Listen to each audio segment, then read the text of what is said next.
I'm not a person who does slides. I don't have time for that. And I don't know how to do that stuff. And I apologize in advance if I swear during this. I hope everybody's an adult here, but does slip out. Okay, so I'm just gonna say what I do for a living and where you can look at stuff. I'm really not sure what folks in Silicon Valley are interested in from the Bakersfield and San Joaquin Valley area, but I can just sort of give you, I guess, an overview of what my publication is and who I am. Anyway, so my name is Lois Henry. I'm a journalist. I've been a journalist since 1989 when I graduated from Fresno State, and I worked at the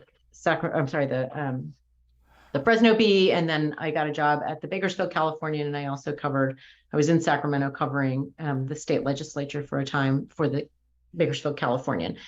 So I was a journalist for about 10 years, and then I became a reporter, and then I became an editor, and I was the editor at the paper. Became the assistant managing editor, and I did that for 10 years. I oversaw about 90 different people. And for any folks out there, I don't know who's on this particular webinar, but for anybody who's been a manager, you know that after a while, you just want to stab yourself in the eye with an ice pick when you come to work because managing people sucks. Anyway, so I quit doing that because I convinced my bosses to let me write a twice weekly column at the paper, and it became an investigative column, and it was very, very popular. But anyway, so I did that for 10 years. So I guess my MO is that I do everything for 10 years before I quit doing it and do something else. So I started in 2017, I started sjvwater.org, which is an independent nonprofit news publication. I do not do advocacy. I don't do politics. I don't endorse anything or anyone. I cover water. I cover water in the San Joaquin Valley. And what I like to say is we cover water on a kind of aim small, miss small level. I'm not trying to do the big California water picture. I, in fact, dislike those stories. I see them quite a bit, and I feel like they're just sort of not really getting into the nitty gritty, which is where water lives. It really lives in the nitty gritty. And there are multiple sides to every story. It was interesting listening to Ken and Michael. It would be fun to go back and talk to him about some of the specific things that he put up there, like crops that they're going out of production because of Sigma. Well, looking at harvested acres is one way to look at crops, but looking at planted acres is another way to look at crops. And there's a buttload of new nut crops being planted, even as the drought has increased the severity of Sigma's reality in terms of pumping. And by the way, the Sigma is not really fully going into effect until 2040.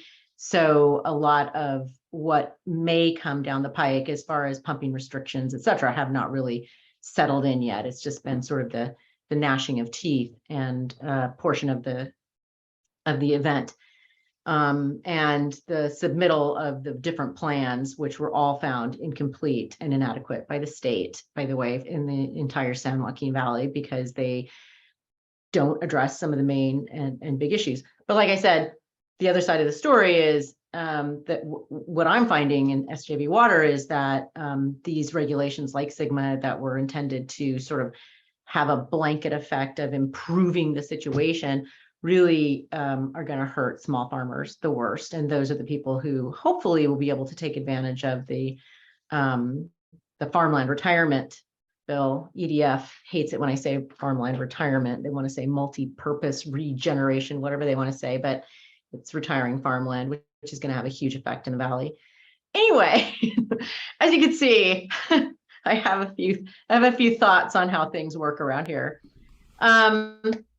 So that's my story. That's who I am. That's how I came to start SJV Water. I feel like people don't really pay as much attention to the nitty gritty of what's going on in water in the San Joaquin Valley as they should, and that is our goal. We're trying to look at the GSPs and see who's amassing land and water rights and what they're doing with them. I'd be really interested to hear from the San Joaquin river contractors, San Joaquin River Exchange contractors, of which Ken and Michael is a prominent member, how much water they're selling, even after they didn't get their full allotment this year from the CVP, and instead, or I'm sorry, they did get their full allotment from the CVP, but they ended up getting it, a portion of it out of Millerton Lake instead of the Delta, which becomes kind of confusing. And if you want to look at sjvwater.org, we have a map and sort of with arrows to show how it all works.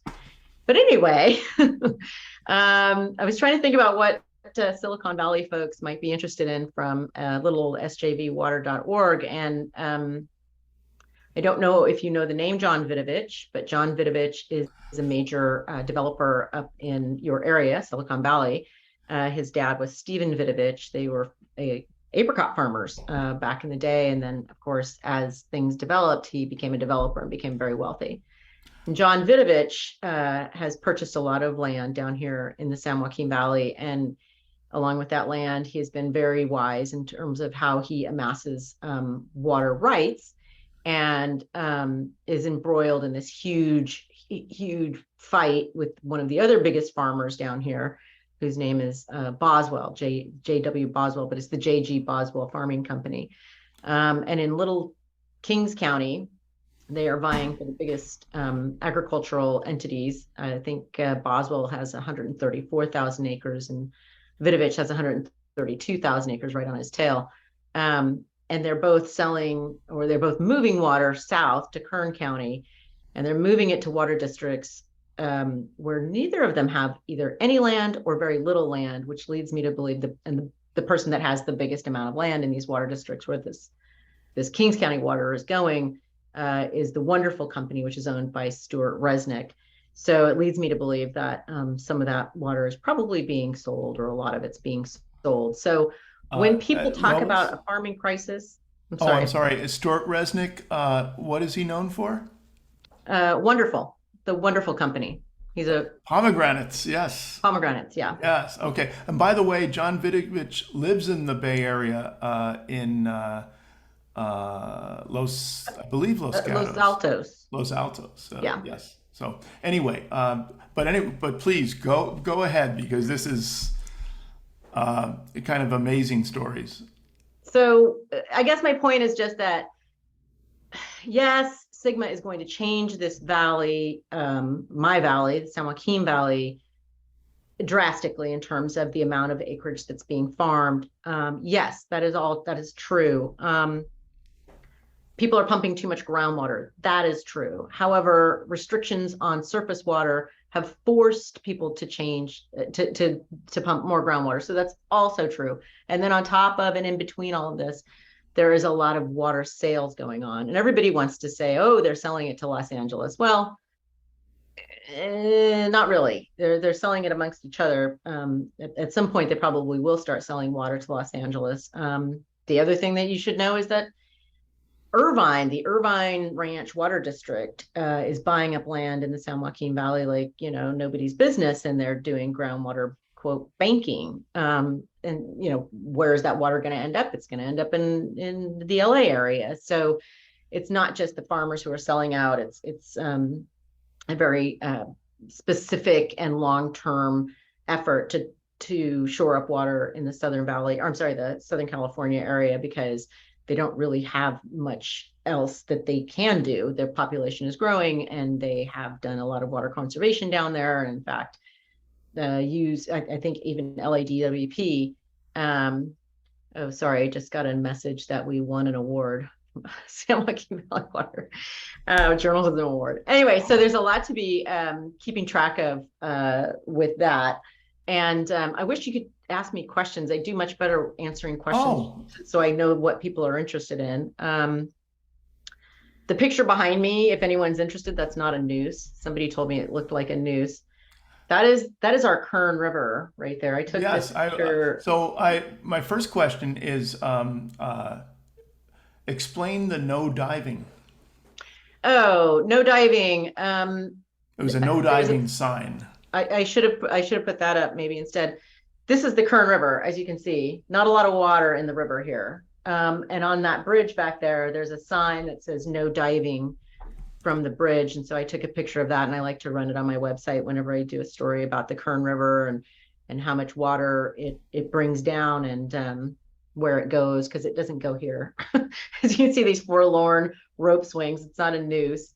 These are sad little rope swings, and it's not necessarily because of the drought. I've been doing a lot of stuff on the Kern River here recently, but the Kern River is spoken for by agriculture, essentially, and some of it goes also to the city's drinking water facilities, but for the most part, most of it goes to ag, and then so this is what it looks like going through the city in Bakersfield. So are there any more questions? Yes. Like well, you mentioned banking, water banking, and that is something that I would say some in the audience are not familiar with, and because but I think everyone has been getting more and more familiar about water supply and where their water comes from, and actually the reason I hounded you to have you visit us today was because everything is so interconnected and interrelated, and especially about water. And for instance, northern Kern County has one of the biggest water banks, and there's not northern, but it is a Kern County, yeah. All right, so here's my take on. I'll do a quick riff on groundwater banking, and I apologize in advance if I'm going to offend anybody, but environmentalists and politicians in Sacramento have been really happy to wag their fingers at the San Joaquin Valley and come up with things like Sigma, which are just going to hurt small farmers. I mean, Stuart Resnick and Vidovich and Boswell, they have more than enough land and everything to withstand that. They're going to be able to figure that out, no problem. It's going to be the small farmers. So, people like to say they support the small guy. Well, these regulations, which are sort of ham-fisted, come down. And I'm not saying that they don't need to reduce their groundwater pumping. Absolutely, that needs to happen. We have whole cities that are sinking. But anyway, so groundwater banking has been one of those things that I find really interesting, that environmentalists and politicians love to wag their fingers about and say, this is the solution. I was just listening to another panel earlier this week where some people were saying that's the solution. That's what we need to do, is we need to do groundwater banking. We're not going to do any more above ground storage, meaning dams. And so my question to people is, yeah, okay, well, there's so many things. I think groundwater banking is just fraught. I don't think it's a bad thing, but I think we have to think about it a little bit more cautiously and thoughtfully. So here's the thing with groundwater banking, and especially with climate change. Climate change means that we're not going to get the snow that we used to get, where we could hold our water in a nice reserve in the Sierras, all winter, and then dribble it out and use it for what we need it to, and store it in our little storage areas and then use it. It's not going to be like that. It's going to be huge, massive deluges, interspersed by intense dryness, and these huge deluges that come through these pineapple expresses. We don't have the storage capacity. We don't have the reservoir capacity to hold on to that water and then dole it out as we need it and use it for the environment and use it for farming and use it for cities. We don't have that capacity. It overruns our reservoirs because we haven't built anything new since 1972, I think, or something.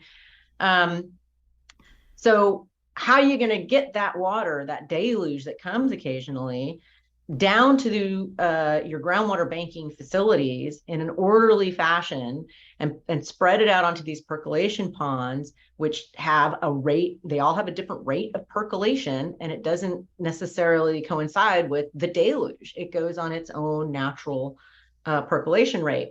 So you still have to have something to hold on to that water while you get it in an orderly fashion down to whatever the groundwater banking and recharge facilities are. The other thing is, we haven't built any new conveyance, meaning canals, also since I think the 60s or the 70s. So how are you going to carry this deluge of water to these various places? it's just not very well thought out. And then here's the other thing that I have been asking about groundwater banking. People say, oh, we can do this on-farm recharge. Well, okay, smarty pants, who owns that water then? Because if you're doing it on my farm, I own that water.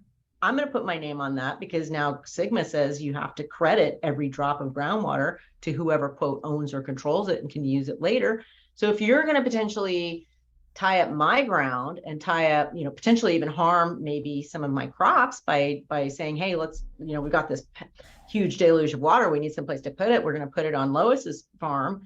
Well, I'm going to want something for that.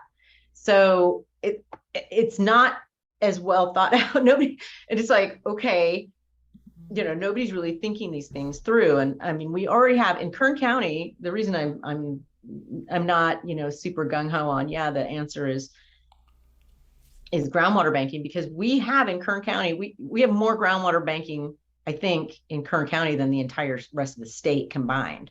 I mean, we had the biggest water year on record in 2017, and we took that's on the Kern River watershed. We also took water from the Kings and the Tule and the Coweta rivers. We didn't lose a drop to the aqueduct. It was all stored here and around here. So, okay, that's great. You say that's really wonderful.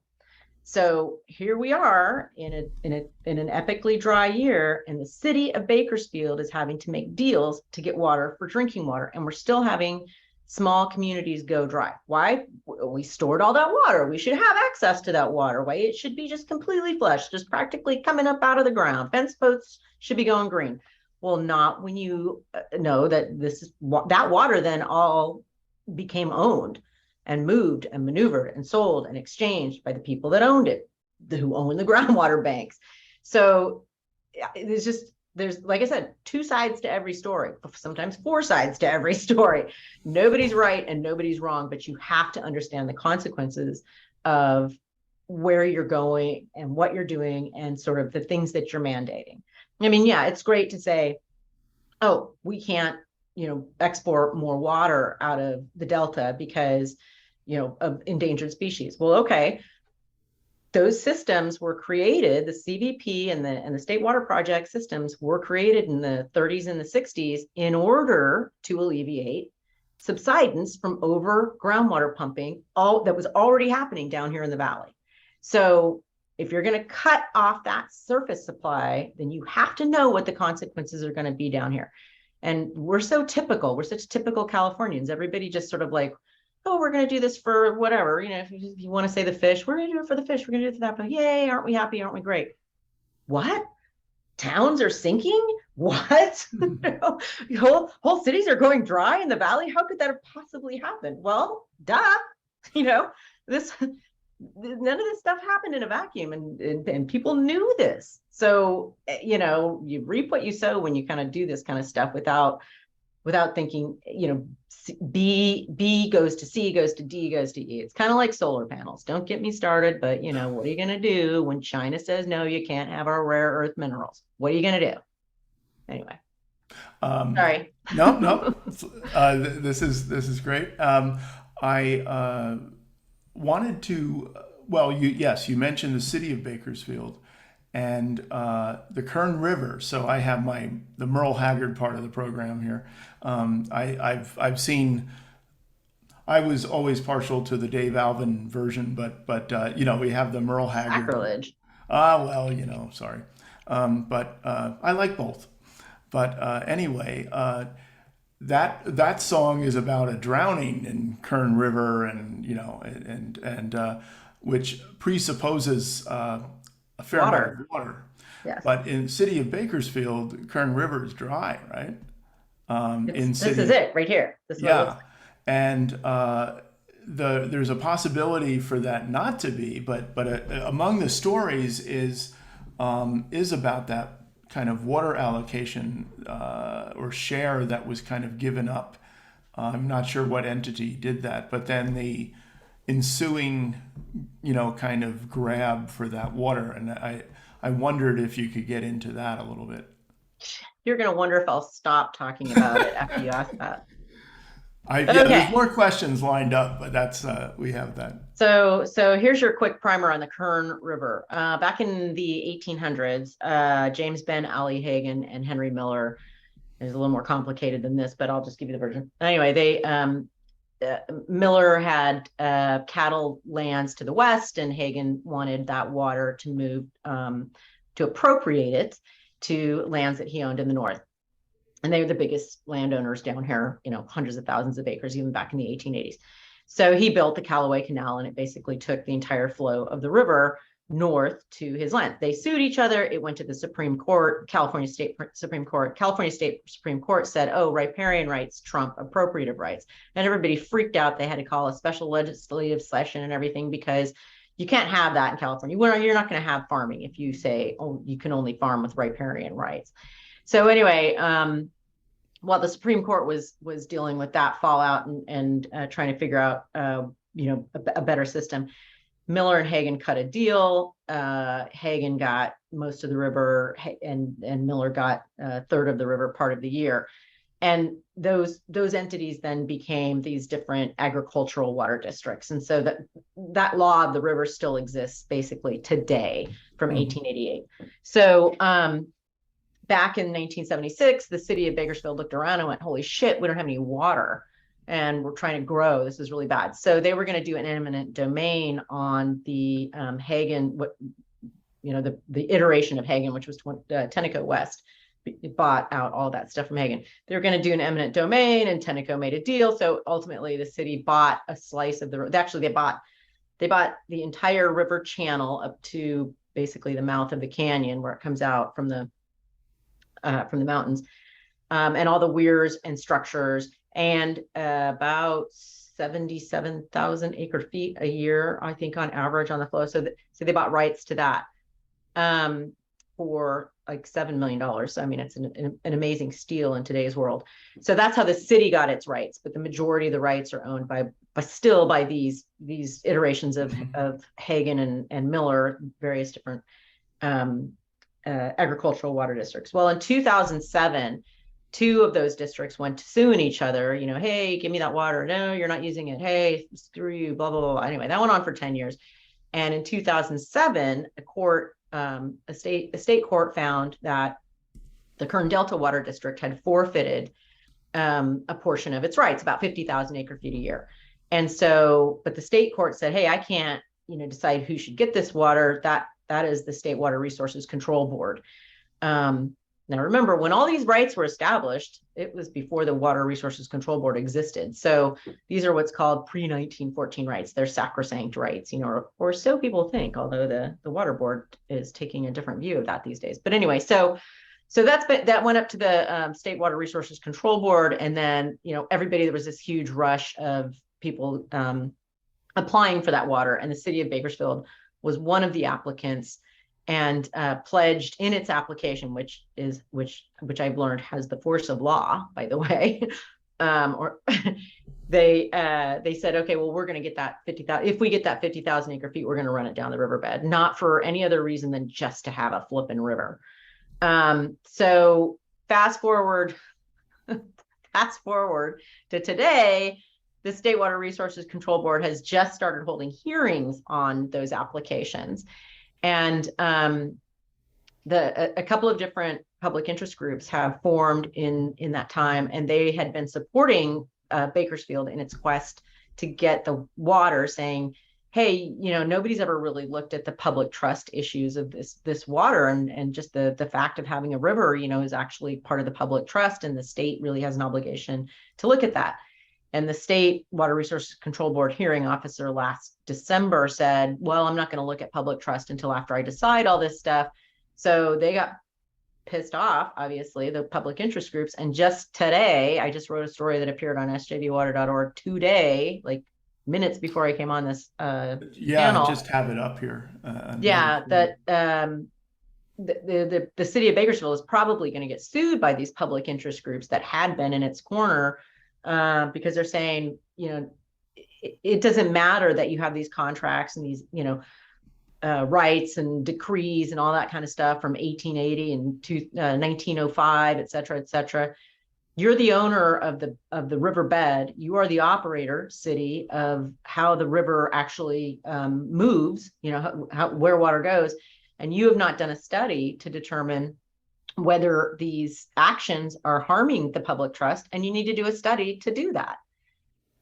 So that just came out just today. Yeah, it was a really hard headline to write. I'm a terrible headline writer. Anyway, so this may result in a lawsuit. An organization called Water Audit California, which is actually out of Napa, was the one that made the demand letter.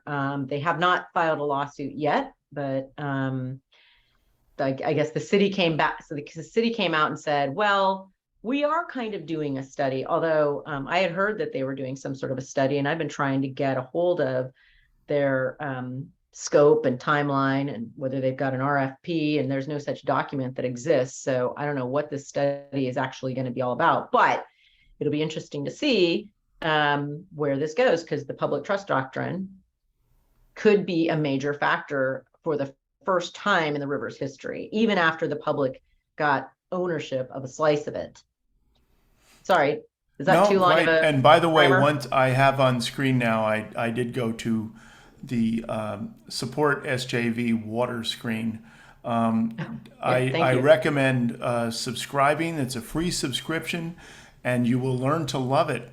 And then you might want to do donations and sponsorship and thing as well, because it's one of the it's a great subscription. Well, you can just go for free onto the website and look Right. at it. So that's the gateway drug. Yeah, there's no firewall or paywall or wall or I don't know. Yeah. So Southern wall, whatever. Anyway, so yeah, you can do there's that. But that. we are And so completely kind of a related thing, since we're talking about the state water conservation board, Felicia Marcus had some questions mentioning Felicia. she started off today's proceedings and has kept on. She says, Lois is a treasure and a great writer. Now, you might argue about headline writing. We should talk to that. I mean, I grew up in New York, and I've used to see these New York Daily News headlines, Ford to City drop dead and 3 teens kill 4. I mean, that's what I aspire to. I always wanted to be a headline writer. Anyway, but Try that on a water story. yeah, well, that's slippery, I suppose. But her questions, first off, she wants to know what the journalism award is, and I do too. So I think we should have some spontaneous self-promotion here. Sure. It's not an award for me per se. It's SJV Water. It's me. This is the extent of our team. It's me and Jesse Vad, who is a young guy. Quite a good writer, though. I'm a fan. Yeah, he does a really good job. I know he aspires to become a documentary reporter. And so he's been doing video reports here and there. And so I entered one of his video reports from last year about a woman who in Fairmead, which is in Madera, just north of Madera. And she basically lives in fear that her well is going to go out again. And so he did a really great job with her. And so we entered it into we're members of the Institute for Nonprofit News. It's a national organization for nonprofit news organizations. So we entered it into their visual storytelling category. And so he won. Well, great. Well, great Hey, for SJV Water and for you and for Jesse. Here's a question that Felicia also has. What's your, now you have a lot to choose from here. What's your favorite story that you've done? I mean, I've been a journalist 30 years. I know. I mean, just think of the, sorting through so while you're thinking about that, I will throw out another Felicia thing that I kind of forgot to do today. I even forgot to introduce her today. She's, but Felicia is known for having the magic wand. And the magic wand question was that, we're down a queen. So if you were made queen of California, which is pretty close to another Dave Alvin song, What would you do? You have the magic wand in your possession. Okay. I'll come For back with a water, favorite story. And for water. Well, one of the first things I would do, and it's selfish just because it's, very close to me. I would force the river interests to get together and make a deal so that we have a river and agriculture has water and, we all work together. That's what I would like to see. Um, and there's a lot of rivers that you could say that about, but the Kern River is obviously near and dear to my heart, and I've been watching it for so long, and it seems so obvious to me that there is a deal to be made. There is the plumbing exists to move water back and forth, and in fact, here's another thing that is a burr under my saddle. In 2000, the Kern County Water Agency got $23 million from Proposition 13. So your money, anybody who's watching this is partially your money. You own this. And they did a negative declaration saying, well, we're going to build 5 wells along the north side of the Kern River, and we're going to use this public money to basically create a recirculated river. The ag interests will run some water down the river, and we will be able to pump it back out with these wells, put it in the Cross Valley Canal, and take it back to them. So we'll always have a river, at least through town. Never, ever, ever. That was in 2002, I think they finished building those wells, and they've never, ever been used to do that. Now the Kern County Water Agency uses them to pump water. It claims it banked in the river and to feed its drinking water facilities and its farming, its member units, which are all agricultural water districts. It's complete and utter bullshit. So I don't know how I got off on that, but that's just one of the things that it's like, this is how California works. So obviously we have the plumbing to move water around and do a whole lot of stuff in this river, and they won't sit down and talk about it and get it done. And it pisses me off. It's stupid. It's a waste of time. And instead we're going to the State Water Resources Control Board. I mean, no offense, Felicia, but that place is a heinous bit of no progress. well, by the way, we do have Max Gomberg on tomorrow. I saw that. To Tell him I actually, said hi. we will give him the magic wand. Yes, you should. We'll pass it around, and because that's actually his challenge is to come out and like, well, you've resigned recently, principled resignation. Famously What so. would you do? What kind of lay out your vision of what should be done on Can it? I have one more magic wand? Yeah, go ahead. In 2018, UC Davis came out with a report that showed that like 80% of the substandard drinking water systems, which are the majority of them are in the San Joaquin Valley, and 80% of those are within a mile of being within a mile of a larger functioning system. And if they could just get connected, obviously 80% of your problem would be gone. But it's expensive. I don't know what it is, but I think that if I had a magic wand, the state would just come up with the damn money and get that done, because we're talking about hundreds and hundreds of people, hundreds of thousands of people who, it's unconscionable to let them suffer through the arsenic and nitrate poisoning, and and then their stupid well goes out and they can't even get that, so they can't even flush their toilets. I mean, it is not to the standards of California, and it could be fixed, or at least 80% of it could be fixed if we had some gumption.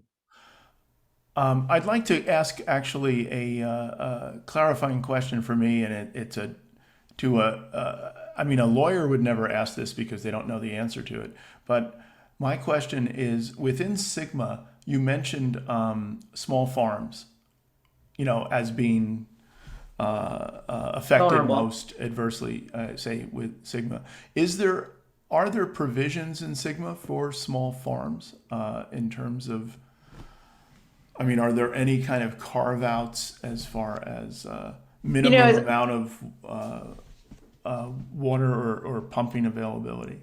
as I understand it, de minimis pumpers are exempted, but de minimis pumpers, I think the definition is less than 2 acre-feet per year or something like that. It's really small. So when you talk about, I mean, you have to remember I'm in the valley, so a small farm is 1,000 acres. Mm-hmm. You're not talking. There's just hardly anything such as yeoman farming that's possible anymore to even, so you can make a living and pay the mortgage and pay insurance and pay labor costs, etc. So these, when you talk about small farms, we're not talking about 2 and 5 acres. You're talking about much larger farms, and I don't think that they come under the de minimis pumping standard. That's a carve out, but I don't know. I'm not a lawyer. With your magic wand, would you, for instance, would there be something there to point the magic wand at?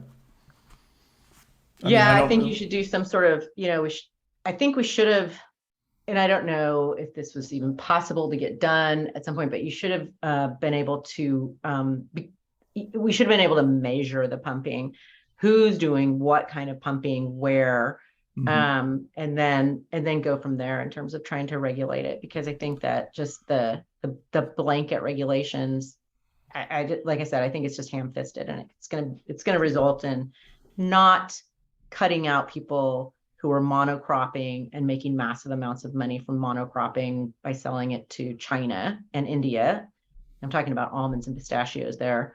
Those people are going to, like, oh, great. It's like Vidovich has told me. Vidovich's MO, and he's a smart guy, and he caught on to this early. His MO is 70-30. He buys his land thinking, well, I'm going to farm 30% of it and 70% I'm going to use for water. Now, if you have all the money in the world, you can do that.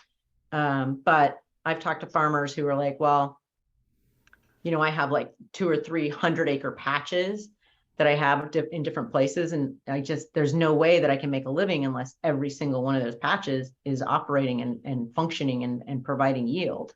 Mm-hmm. Yeah, interesting. So, by the way, I would we're just towards kind of a wrap up on this, and I want to though actually come back to Felicia's question about your favorite story, or your top 5. It has nothing to do with water. A police sergeant told me, this was several years ago, and this actually changed national law. He told me that he was catching these drug addicts, known drug addicts, whatever, heroin addicts mostly, but and they would have just like massive amounts of cash on them, like $1,500. It's a massive amount for a heroin addict. And they would want to confiscate it, or think that it was stolen goods, but the heroin addict would provide documentation that no, this was due to me from this from the Social Security office. And so I dove into it, and I found out that the Social Security system had the supplementary security income.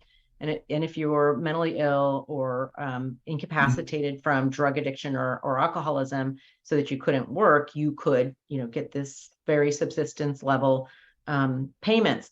But it usually took a year or two from your application before you would be approved for it. So they would give you that money that they should have been giving you from the very beginning time, from the moment you applied, retroactively in a lump sum. What's an alcoholic or a heroin addict going to do with, like, if they just get $1,500 cash? So I had been writing a couple of stories about it, and this guy, now I'm not going to remember his name. Anyway, this happened to him. He was a heroin addict, and he got this lump sum. And I said in my lead, which is why my favorite story, the lead, is that, one day this guy was a heroin addict, sort of making do, fixing cars, and had a 2-year-old daughter. The next, he was a corpse on the coroner slab. The difference between those days was a government payout of $1,500. So that's why I like that story. And it changed. That got attention. I had been writing about it. That brought 60 Minutes down here. They ended up doing a bunch of stuff. Anyway, and it's in the I think the Library of Congress. There seems to be kind of a water connection there too. Maybe in terms of flood irrigation or something. Oh, maybe, yeah. You get too much of anything is a bad thing. Well, we'll leave it there, but once again, people, SJV Water, check it out. It is, Lois and Jesse here do an incredible job. And as we said, it's all connected. And it is, rich stories, unfortunately. I'm hoping for happy news, but we'll just take news. But nice if some of that were happy. So anyway, thanks, Lois, for coming on. And I'm, love to get you back because I don't think you're going to run out of stories anytime soon. Well, not if there's still a Vidovich or Boswell in the world, for certain not. I meant to send you this thing from the San Francisco Chronicle where they did a major data analysis of who owns what buildings in the Bay Area. I saw that.